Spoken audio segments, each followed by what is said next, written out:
Hi beautiful people, welcome to today's workshop on the menstrual cycle and more specifically the phases of the menstrual cycle and how we can adapt our nutrition and our training to basically work with our bodies instead of against it.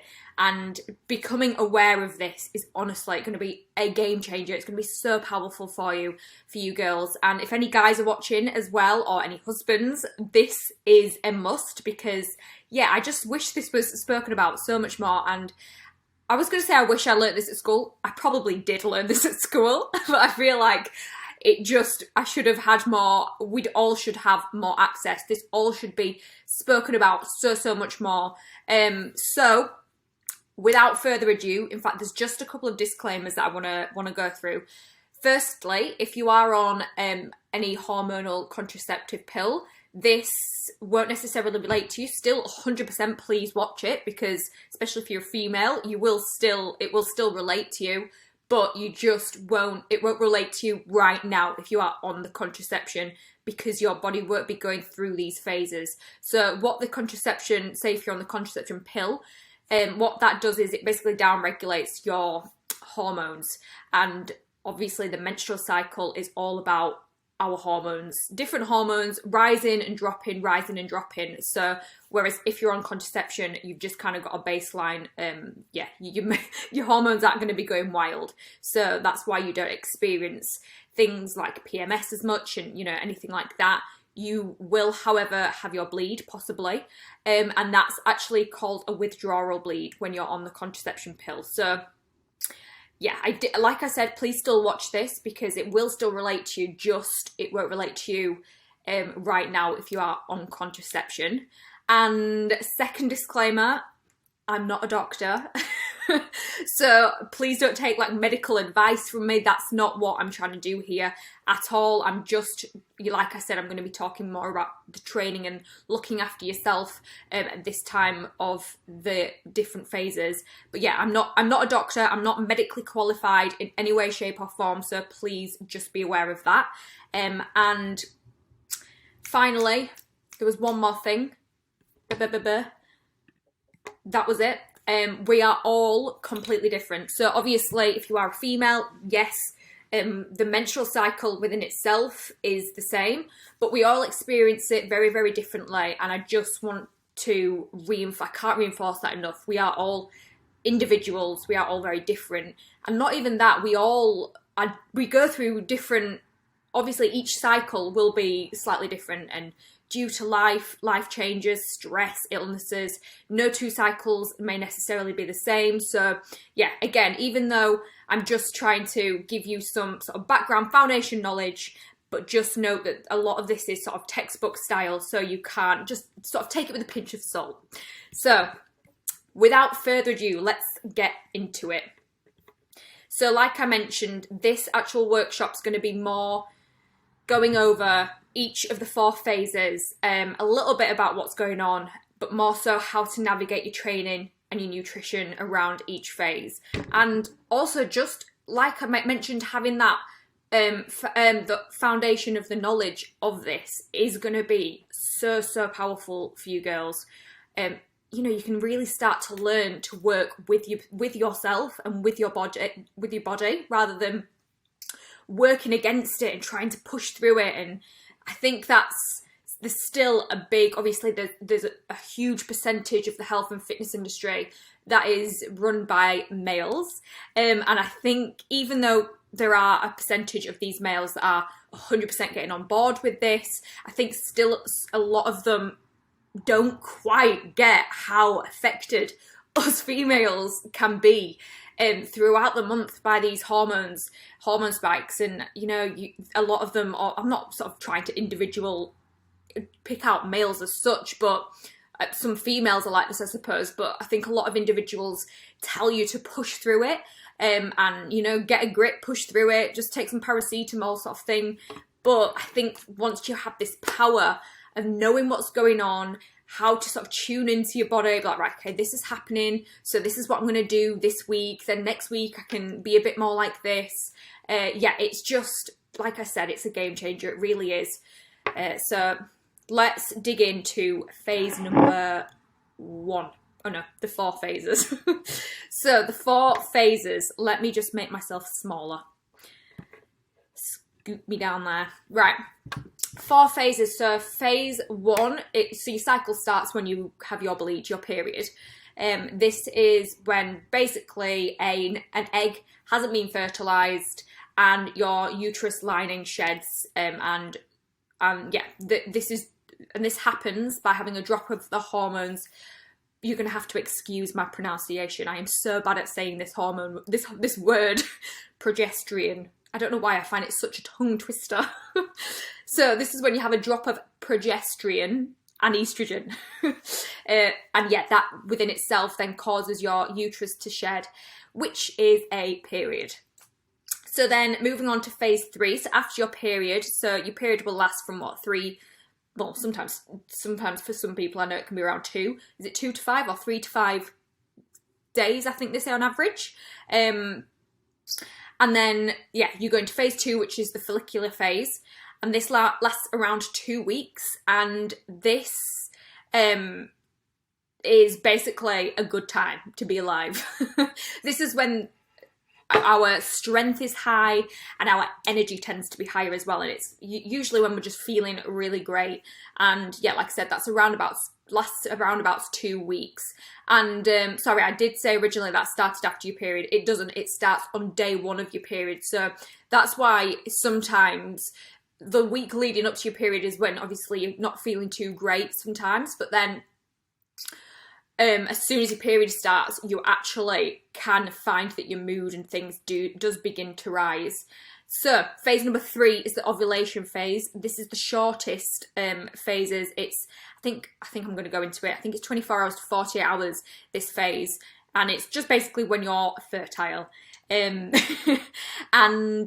I've found myself that each female experiences this phase completely different. Some feel really awful and others feel really great. So, and then finally phase 4, the luteal phase, and this is when estrogen begins to decline, and this is when you might start to experience your PMS symptoms. So basically this is the lead up to your period, and that usually lasts around 2 weeks as well. So those are your 4 phases. So you've got your period, the follicular phase, the ovulation phase, and then the luteal phase. And yeah, this usually happens, what is it? Is it 20? The cycle is 21 to 40 days on average.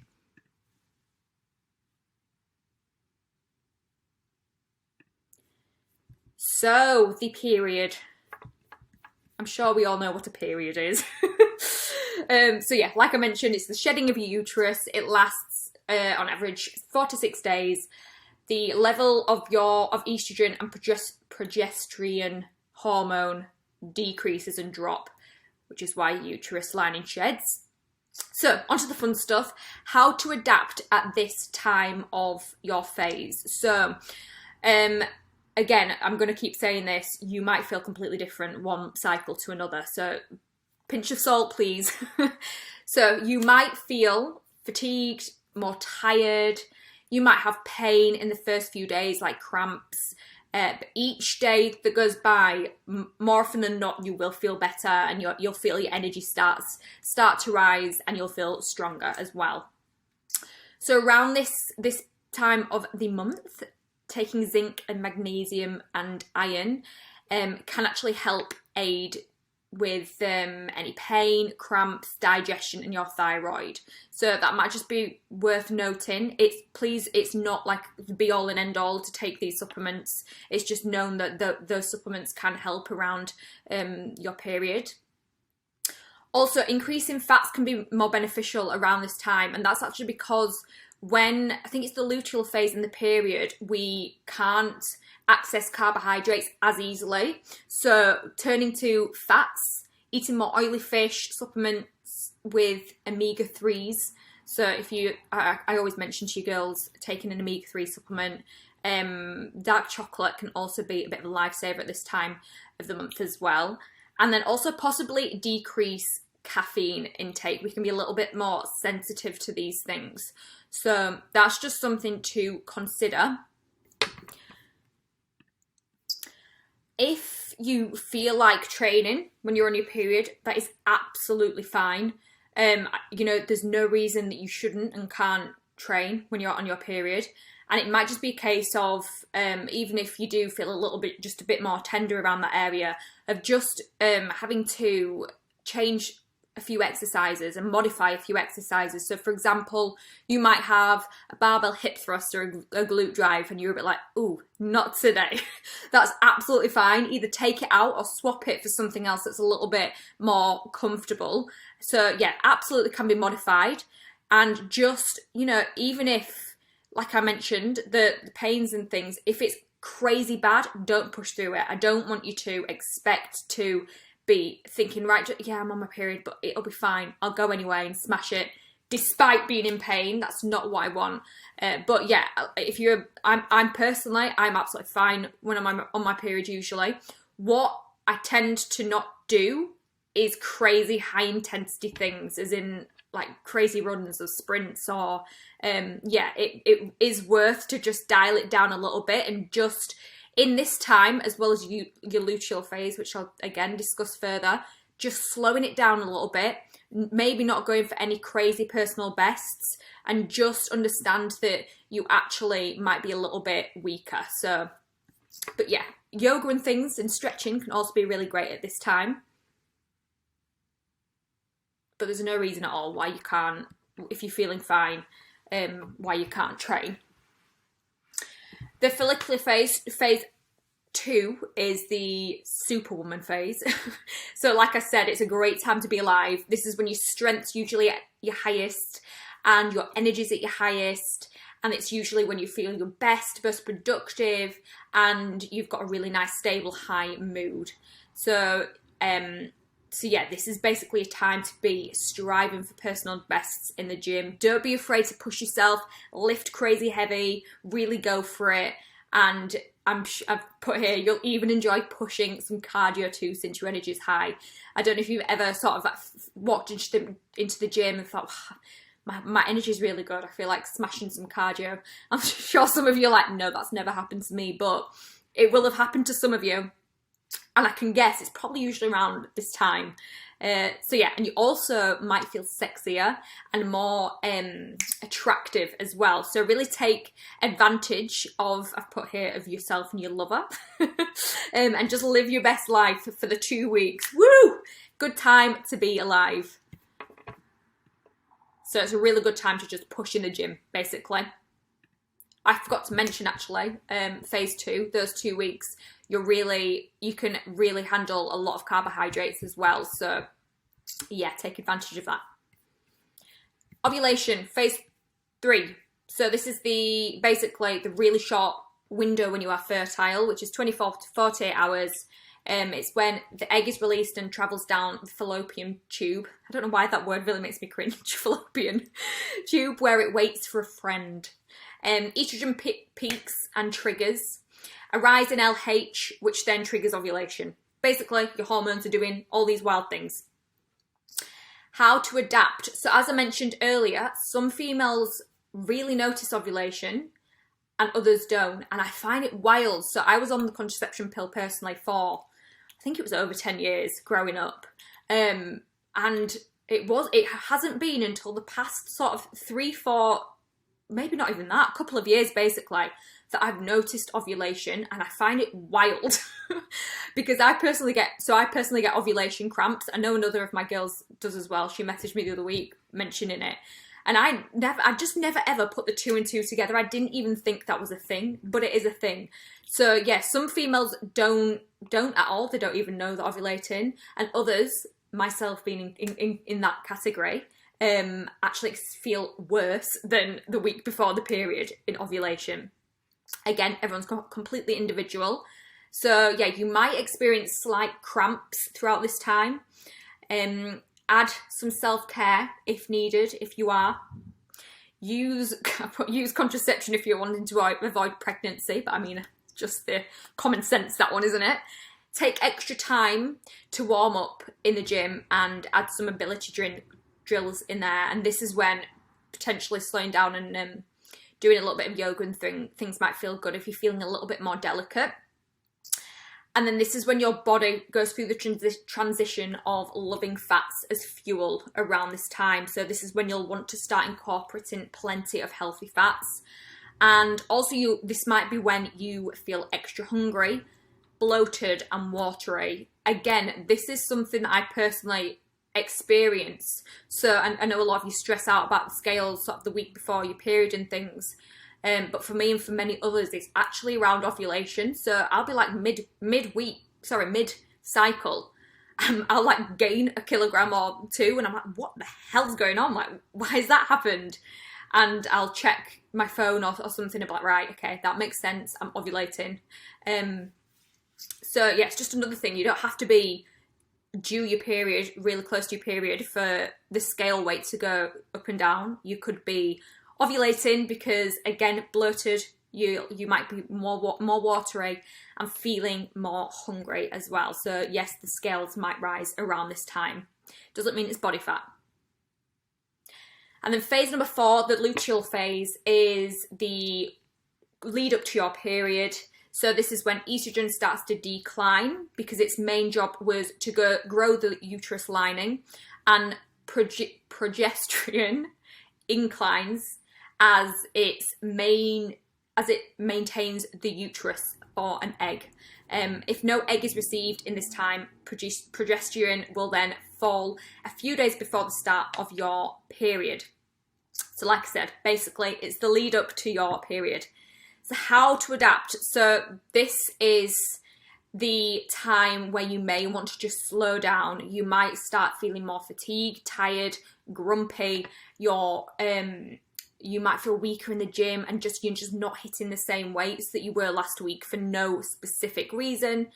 I think this is a really important thing to acknowledge, that, you know, don't start beating yourself up because you can't lift the weight that you lifted last week. It just might be the case of you're in this part of your cycle. So this is a really great time to, like I said, slow down, choose slightly lower intensity exercises. Maybe I've put here, you may want to take a deload week, which I'll mention later on. And even focusing on sort of less weight and just, you know, really focusing on your technique in the gym is a really great time for this. So yeah, sending me those your exercise videos so we can really nail your technique in this time. You might be cranky. Take some time out for yourself. Also, I think another thing for you to remember is it's absolutely okay to not make a shit ton of plans in this time. If you know that you're going to be feeling lower in your mood, a little bit more depressed, just be kind to yourself. Acknowledge that your hormones will be making you more sensitive, and be okay with just clearing your social calendar for a little bit if you don't feel like seeing loads of people. So yeah. So those are the 4 phases. And then obviously the cycle repeats. You then start to bleed and then so forth. The circle of life.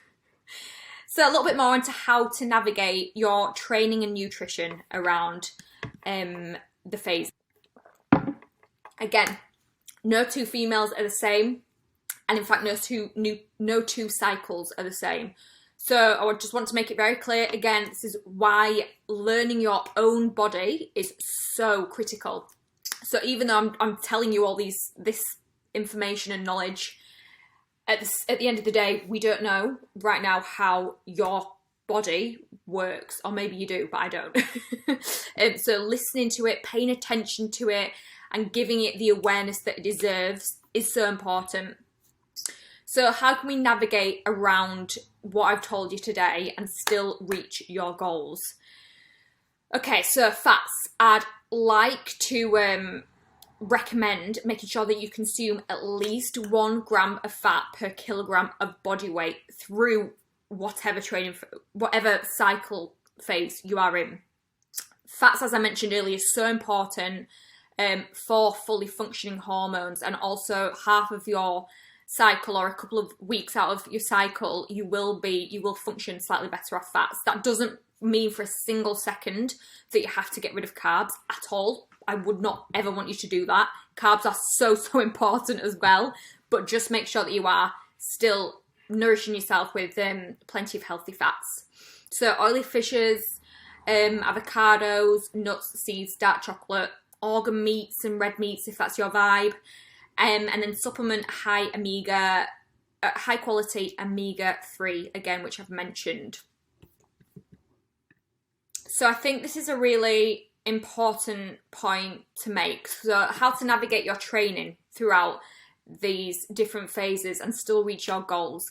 Now, even though I'm telling you to, like I said, like track your cycle and be very aware of it and things like that, I don't ever want you to go into the gym, like my phone, for example. So I've been tracking my symptoms and things, and every so often I'll get a notification saying, you might have a headache today. and I'm sat thinking, do I have a headache? I don't have a headache, I'm okay. But I don't want you to ever think, right, okay, well, you know, apparently I should have a headache today, so I can't go to the gym. Or, oh, it's my week before my period, which means I'm not going to be able to lift much. You know, basically what I'm saying is, even though this is the knowledge and the education of side of it, it's textbook again. You still need to tune in and listen to your body. So don't ever go into the gym thinking that your workout is going to be rubbish because you are in a certain phase. Just be aware of it. And if you're having a session that feels, like I mentioned, tons harder than usual, you're weaker than usual, then just take this into consideration instead of beating yourself up. And then the first phase of your cycle is when your strength and energy will be super high, so please take advantage of this with your workouts. And then the second phase, you'll see your energy and strength and your mood decline slightly, possibly. So be kind to yourself in this time. Still move. Don't like just sit and mope. Still move. Still get some movement in there. Just don't go super hard and high intensity and expect to train the house down unless you feel fine and you're feeling good. But yeah. I do actually want to note, I can't remember whether I mentioned this later on in this workshop, but if you are a person who suffers really, really badly for a week, or, well, let's just say a week out of your cycle, say if your cycle's 4 weeks, and out of that 1 week, it might be the week before your period, you're not in a great place at all. Like, yeah, you get really bad cramps, you get really heavy bleeding, you have pounding headaches, fatigue, depressed, really low mood. Firstly, I would 100% say, please, like, look into it further, get some tests done at the doctors, talk to healthcare advisors, because realistically it shouldn't be that bad. But if this is the case and this is something that you're going through, a really great thing for you to think about when it comes to still figuring out how you can achieve your goals, say for example your fat loss goal, and go through that 1 week a month where you're feeling like that, is actually use that week as a deload week. And this is a really nice idea. So you have 3 weeks out of the 4 weeks. 3 weeks, you get all your training sessions in, you know, you're having really great time, your mood's okay. You're ticking the boxes for 3 weeks, and then that 1 week where you're not so great, you actually don't go to the gym, you have a deload week. You might do, say, 2 to 3 yoga classes and just basically go on way more walks than usual, or like light intensity things. And you might take that time out of the gym and maybe put it into listening to more of me, or more podcasts, or reading more books. Basically just giving yourself some love in another way. So that then the following week, then all being well, you're back to week 1 feeling good again. You've got another 3 really great weeks ahead of you. So that's just something to consider. Like, you know, you've got 3 really great weeks out of the 4. You can use that 4th week as a deload week if really, really, really needed. So yeah, it's still completely possible to manage your goals. It's just, I think where people go so wrong is they'll get to that 4th week where they're feeling awful and they'll force themselves to go to the gym despite being in pain and feeling absolutely horrific. They'll end up hating it when they're there. They can't lift anything. They don't feel good. And then they'll end up eating loads of rubbish food because they're feeling sorry for themselves and because they had an awful time at the gym, and then it just kind of goes in an awful vicious cycle from there. Whereas it doesn't need to be like that. If you give yourself permission to just be like, right, okay, this is what I'm going to do. I'm going to have loads of downtime this week. I'm going to go on loads of walks. I'm still going to eat loads of nourishing foods and stick to my, my calorie range or whatever. But then, I'm just going to have to take plenty of rest, and then the week afterwards, I'm going to go straight back to it. That's completely okay. And this is what I'm saying about giving you the power of when you start tuning into yourself and understanding how your body actually works. It can be so much kinder to yourself, and you can start, like I keep mentioning, working with your body rather than fighting against it. And it's, like I said, it's such a game changer. And honestly, you will start to appreciate and love your body so much more. So, yes, somebody came to the door now. I can't remember what I was saying. But moving on to how it can affect your mood. And this sort of links into what I was saying previously. And I wish this was spoken about much more often, because it's crazy. Like, I still can't get my head around how insane it is that just a slight, it doesn't even need to be a huge change in your hormone levels to affect you, but a tiny increase in your hormones can affect your mood so much. It's mad. And obviously your mood then affects everything. So, like I said, I wish this was spoken about so much more, because it just isn't. Also, apologies if you can hear Coda. She's also just next to me now, chewing away. But yeah, I do wish it was spoken about, because, like I said, your mood affects everything. Work, your food choices, like your relationships, So again, be aware what phase you are in. It may be important at this time to prioritize some of the following. So saying no to things that don't bring you joy. Try and avoid turning to food for comfort. So, if you're feeling sorry for yourself and you are feeling really low in mood, then really become aware of that and acknowledge it and be like, right, okay, well, this is what I'm going to do to make myself feel a little bit better. Or, journal, write things down on paper, just get things out of the head. Slow down and relax, listen to music, take baths, really, really try and switch off. Breathing techniques. Don't stand in front of the mirror to pick yourself apart throughout this time. This is actually a really important one. So you actually, if you're at a certain phase in your cycle and you feel like you really dislike yourself, you feel like you are just feeling really negative, especially towards yourself, again, just become aware of that and be like, right, okay, well, this is what I'm not going to do. Don't go and stand in front of the mirror naked and pick yourself apart, or don't go out your way to do these things, or don't look at yourself on pictures that you don't like, or speak to a loved one, or see friends. Remember, better days are coming. Don't make any irrational decisions. So if you're, for example, you've had a couple of really bad days with your food and training, and you're thinking of stopping coaching with me because you're not having a good time, that's an irrational decision. Talk to me about it. Don't throw the towel in just because you're going through a little bit of a negative phase. Honestly, I go through this myself as well, as in just this crazy negative spiral due to, well, it's not spiral. I can feel just the drop of mood, the sort of slightly, it's just like a bit of a cloud, isn't it? And yeah, it's definitely a learning process and how to cope with it and deal with it. A big game changer for me, which is actually really funny because I never ever in a million years would have thought that this was something I enjoy doing, but I now love reading fantasy books, which is so bizarre because that's just honestly not me. Like, I never used to read things, and yeah, it's just really bizarre, but it works. It completely gets me out of my own head and just gets me into another world, and it's something that really switches me off. So find whatever does that for you and just pay a lot more attention doing things like that. And then in terms of your, sort of your training and nutrition, if I were to bring it back to that, like I mentioned, try not to turn to food for comfort. put all these other things in place of that. Really fill yourself up with nutritious foods. And maybe it might even be the case of doing something exercise-wise that you really, really love.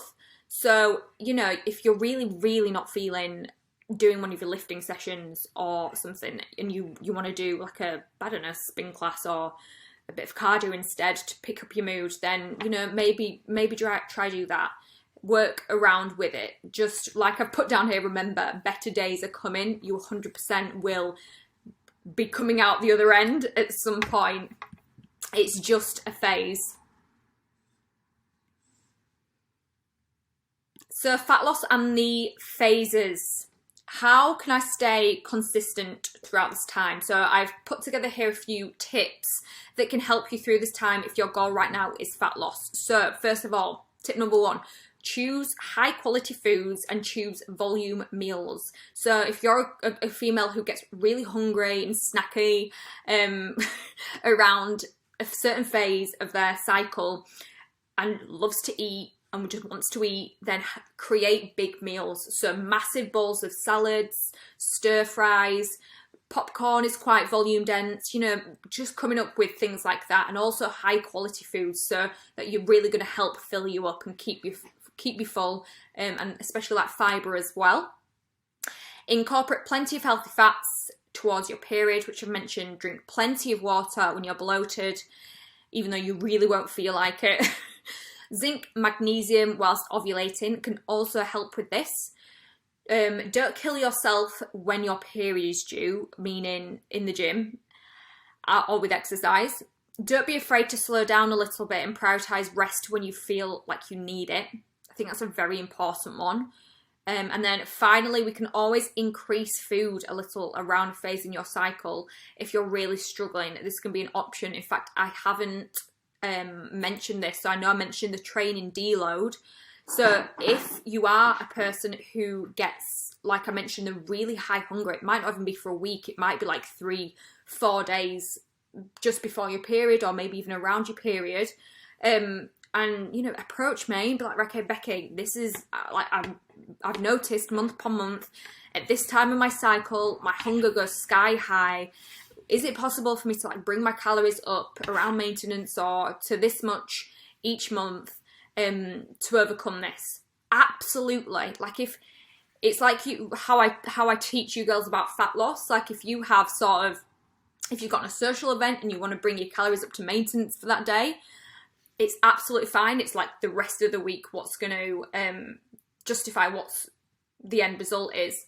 Whereas if you were to zoom out even further and take that week into the month, it's the exact same thing. So if you have 3.5 weeks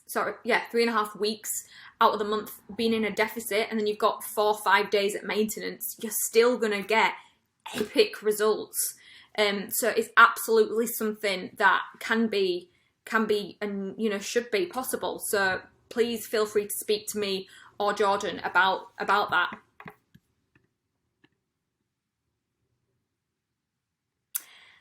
And the power of tracking your cycle. So the two most popular apps are Flow and Clue. I personally use Flow. Doing Coda. I personally use Flow. I've not used Clue, but I think they're very, very similar. And I have used the premium version of Flow, so you pay for it. But I just now use the free version. So I think when I pay for the premium, you just get like access to some free article. You get access to articles if you were to pay for the actual version. So I'd recommend just using it for free, and it is so powerful to just see. So you can track everything, meaning like your energy levels. I've put down here your energy levels. It asks you about your cramps, your mood. It even asks you about your discharge, which at first I was like, oh my God, this is so gross. I was like, why is it asking me these questions? Or like, why is it making me log that? That's like as if I'm going to log that. But honestly, it is so interesting. Like I've put here, I did not know that when you are classed as fertile, ovulating, that your discharge goes like egg white consistency. it blew my mind. I was like, this is so weird. Why did I not know this? But yeah, so honestly, just start logging. It would be so much easier to just get one of these apps to log versus like writing them down. You more than likely just wouldn't write them down. So definitely, if you haven't, start doing this if you are not on contraception.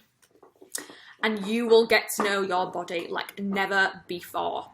I put here, like, calories you don't need to track forever. Like, I'm not telling you to, for the rest of your life, track your cycle. It's just until you get to know your body and get to know your cycle. So I put here, I challenge you to get to know your body. Learn about it, listen to it, pay attention to it, learn to work with your body and get in tune with it versus fighting it. Honestly, it has been incredible, my own personal journey going through this. And I know a couple of my other clients have also had the same experience, and it's funny, like one of my girls, we've been through a whole journey with her, and yeah, it's just like we just know now when her weight goes up a little bit, and then she'll get a couple of pains, and then her energy will go, and then the period will come, and it's like the same time every month. We're like, right, okay, that's happening. And yeah, it's just incredible once you get to know your body. And yeah, so please do start tracking and listening. So just to finish off, a few frequently asked questions. Should I train when I'm on my period? So like anything, like I'm going to keep saying, listen to your body at that time, at that day. If you feel okay and just have little to no cramps, energy's good, then of course, absolutely go for it. If you feel like you're really struggling and it wouldn't be a great session, then maybe opt for either a light session, a yoga session, a walk, or just have a rest and put it off for a day. Question number 2, I want to eat the house down when I'm due on my period. The feels, so I'm sure, like this is so common. I get so many messages about this one. So firstly, plan. So make sure that you're consuming filling meals, plenty of veggies, plenty of fibre, water, protein. So just make sure that you're eating high quality things, high quality meals. And then if you're still obviously gonna be craving whatever snacks, then just try and add in into your calories some of your soul foods that aren't going to be crazy. So a bag of popcorn, 20 to 30 grams of chocolate, Halo Top ice cream, different yogurts, and a sugar-free jelly, maybe some light hot chocolate, just sort of little tricks like that aren't going to make you just go absolutely crazy. Also, be aware why you're more hungry than usual, and don't beat yourself up over it. So yeah, although try not to use it as an excuse. I also get that quite a lot. So I think it's important to acknowledge it and work with it, but also it's not there to be used as an excuse. So yeah.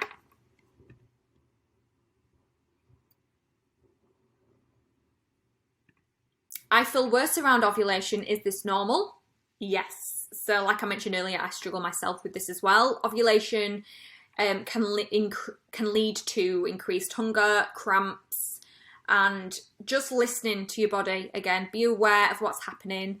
Get a hot water bottle if you need it, magnesium, zinc, plenty of healthy fats, a bath, relax, and it should only last for 24 to 48 hours, like a day or two, a couple of days. Question number 4, should I avoid certain lifts when I'm on my period? I've covered this already, not necessarily. However, if certain exercises do feel uncomfortable, it won't hurt to miss it for that session or just modify it. Like I mentioned the hip thrust thing earlier. But yeah, there's no need to no exercise as such is a no-go. It's just very personal to you.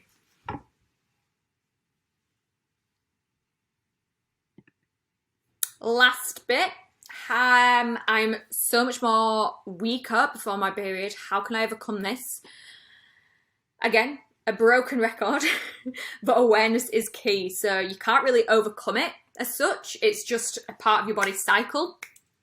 But there is so much power in understanding, acknowledging this, understanding why you are feeling weaker and why you can't hit a personal best like you did a week or two before a go, and instead of beating yourself up, which I have seen a lot of, then just and instead of obviously turn into like self-hatred or any negative talk, then use this action to support yourself and just be right, okay, I'm not feeling quite as strong today. Oh, this could be why. I could be, you know, this phase of my cycle. So what I'm going to do today is I'm going to take off a little bit of weight. I'm still going to get some really, really, really nice clean reps. I'm going to take an exercise video to send to Becky to make sure my form's on point. I'm going to really just practice the actual exercise and not stress too much about lifting extremely heavy weight. And just go with it. Just have a little bit of fun with it. Finally, what supplements can I take for my period? So again, zinc, magnesium for cramps, omega-3s, high quality daily to support your hormones, and then vitamin E is actually a fat soluble which can aid breast pain if you do get tender breasts around some certain phase in your cycle. So I think, is that it? If you do have any more questions, please feel free to ask. But that's it for the first menstrual cycle workshop, part 1, the phases.